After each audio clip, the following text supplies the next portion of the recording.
actually bold enough, made them ill, and that's why they're exiting the organization.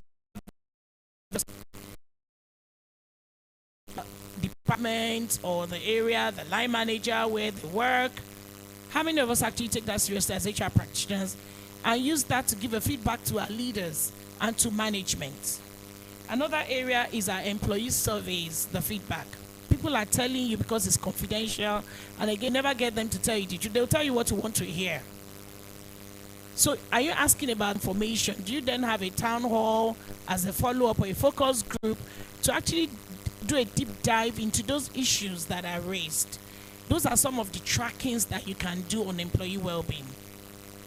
I hope I've helped a bit. Sorry, just to quickly add to that, a lot has been said on this matter, not to it.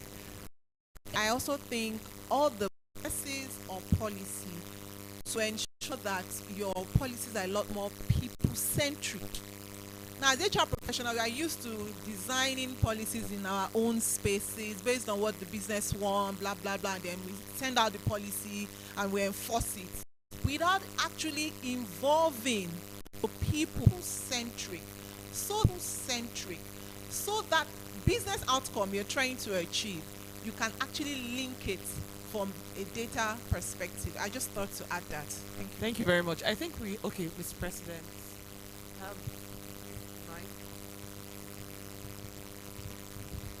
Thank you very much. This may just be an omnibuy experience, and I hope we all know first and foremost that I'm also an employee. Okay, I am volunteering for CIPM. I actually work for another organization.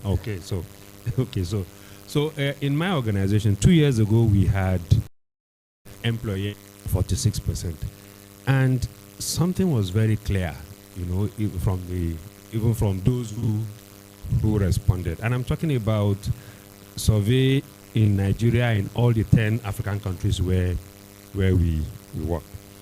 It was something around employee well-being, That was the thing that stood out. It's okay, maybe the thing that we should do, creating mental health, and well-being in general. So we deployed experts to go to all our 4 plants in Nigeria and to our plants, in the respective countries where we were 2 years in 2024. I conduct the same survey, and the response sent 83 from 46. That was quite impressive. And what did our employees say? Response was that finally, at least, we are getting people to come and talk to us to understand what we are going exactly. It took just that. For even took. We were a 1.something trillion naira business. I can tell you that last year we had gone to 3. You understand? And it's nothing. It's a function, of the fact that our employees, feel they are taking ownership. They now understand. 1 o'clock, I'll leave and go to the place, and then I'll go and have lunch. I'll come back. One day, my boss, the group chief HR officer, at the time, asked after me, and they said, "Oh, did you guys?" I said, "To lunch." And it's like, "Oh, okay. You still haven't received the memo." You understand? So, lunchtime or break time, it's completely obliterated. Blood into your hair. You just try to. But these are things that we should have done.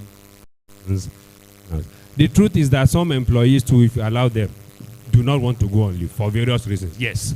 Especially in businesses where they say your leave days will be, not even carried over. Time were asked when you are leaving. You understand? Exactly. That itself is a policy that is wrong. We don't encash leave. If you don't enjoy the leave, I took it out of the policy.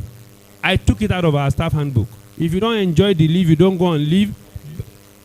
by 31st of March, any leave that you have not enjoyed in my organization is forfeited. That's it. Thank you very much. Thank you very much, Mr. President. I think Mr. President has spoken and has sort of just everything that we've talked about here today. So just before we end the panel, one-liner from each of the panelists. What do you want us to take? Hear me? All right. So for me, I think well-being, employee well-being is beyond. Can I say go back home and come back tomorrow? Let's have a conversation around it. Employee well-being is not in the great earthquake things like leadership. It's in the little things. Just to build on that, for me, it's empathetic leadership. That, for me, is the foundation of employee well-being. The point where someone can come to you and speak to you, and then you can have empathy to put yourself in their shoes. Try and understand what they are thinking, what they are feeling, what they are saying to themselves. And like Taiwo said, it's no longer business as usual. It's time for us to continuously improve ourselves, understand how to I think I have just a famous quote from Richard Branson that says, take care of your employees and they'll take care of your business. Thank you.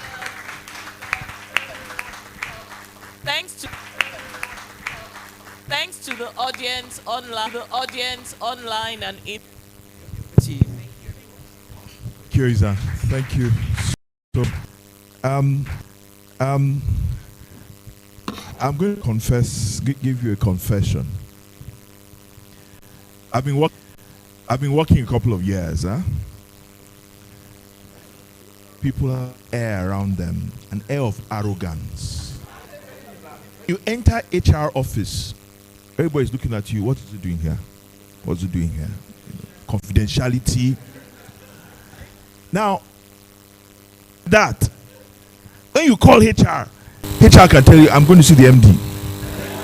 Or the MD said, of that call, I couldn't wait till when I became chief executive. HR, come here. What is this? What is this? What is this? You know? But even at that, you didn't see the underwear of the HR department. But here, having this conversation, hearing you break tables and all that, I could see the issues with HR people. But it's nice. It's good that, we can have this conversation. And the conversation starts from amongst the HR people before we bring in the business people. And I take your feedback strongly that this is only the beginning of the conversation. There's going to be another conversation on the 1st of May. On the 1st of May, you can put it in your diaries, 1st of May, which is Workers' Day. Now, how does that come about? BettahLife has a well-being at workplace survey. Now, let me tell you another. Come and partake of this survey. We have our own survey. We belong to an international group, and we have a survey from XYZ country. It is important that we contextualize the issues. If we go and take the surveys from, or the issues from, how does it cater for text? It's very important. That's number one. Apart from that, data. In all the work we've been doing, we're hardly a place where you can find data for the Nigerian businesses. That's what ourselves own our data. African solutions for African situations. It's a global problem, but let's bring in our own solution. Collaborate with us. The data is not ours. The data is not BettahLife's, is ours. It's CIPM's, it's NECA's, it's EDC's, it's MSME Africa's, it's Lagos Business Schools. so that we can then know what the real issues are. And let's come down from this colonial attitude of, oh, I belong to an international group and we have done our, because it doesn't have our context.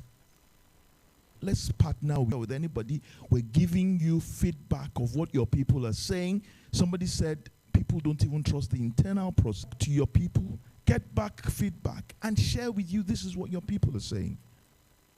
That's what we want to achieve and how we want to work with you. There's a video that we want you to watch as to the very end of this conversation. Thank you. A popular quote by Maya Angelou says, "I've learned that people will forget what you said, people will forget what you did, but people will never forget how you made them feel." And that is why we at BettahLife are building Africa's Wellness Tribe, seeking to digitally connect a minimum of 10 million Africans aspiring to a lifestyle of health and well-being, whilst rewarding them along the journey. At BettahLife, our approach to well-being is holistic. With our Wellbeing at Workplace initiative, we are focused on bringing, most importantly, productivity and consequently performance, ultimately to encourage, reward, and recognize organizations that create environments which places their people's safety, security, and well-being at the center of everything that they do. Our objective is simply building workplaces that are engines of well-being, showing people that they matter, that their work matters, and that they have the workplace resources and support necessary to flourish. This diagram captures the domains of focus and a coverage of each of the wellness areas. Spiritual. This is inclusive of activities that help people find meaning to life, practice empathy and compassion, as well as activities that help connect people to others in their pursuit for same. Physical. This is inclusive of activities, infrastructure, and more that are available to promote good physical health. This also covers activities focused on reducing stress levels. Social. This includes activities that aid development of meaningful relationships, a purposeful life, and a good sense of control over things. Intellectual. This includes activities that promote continuous learning, application of knowledge, and challenges to further stretch self. Environmental. This is inclusive of activities that conserve and protect the environment and ensures sustainability for the workplace. Occupational. This is inclusive of activities that promote the community and connectedness to people of shared values and interest, as well as an environment that promotes career and personal growth. Financial. This includes activities that promote financial responsibility. And finally, emotional. This is inclusive of activities that aid effective management of feelings, thoughts, and behaviors, as well as minimize risk of poor mental health. We at BettahLife hope that by focusing on these key areas, we are able to build workplaces that are engines of well-being, showing people that they matter, that their work matters, and that they have the workplace resources and support necessary to flourish, mind, body, and spirit. Are you Nigeria's healthiest workplace? Then scan the QR code and participate in the BettahLife Wellbeing at Workplace survey. This is an opportunity to feel the pulse of your people and align philosophy, policy, and practice. A popular quote is an opportunity to feel the pulse of your people and align philosophy, policy,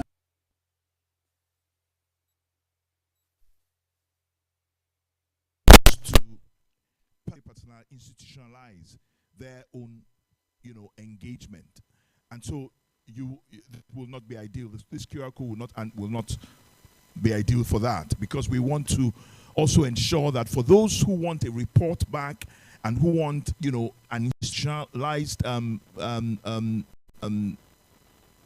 management of the whole process. We're also, the reason we have EDC and MSME is because small-sized businesses are also taking part in this, right? And they just feel, and we get information from them. So Don't worry, we're going to reach out to you by emails. We have your information. We're going to reach out to you and then talk about how we'll go forward on this.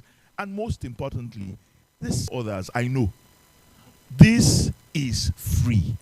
And together, align philosophy, policy, and practice, and most importantly, also build data. The report will be out by the 1st of May. Every year, by the grace of God, every year, starting from this year. And you want to be part of that. You want to work with us on that. Every year, we will release that report, and we'll see the trends and the things that we can do better. We've got the brains. This is where start that process, and we want all of you to work with us to achieve this. My board of advisor member was meant to say do that, and honestly, I want to say thank you to your community. I must start with, I had to catch a flight to Abuja, so he had to leave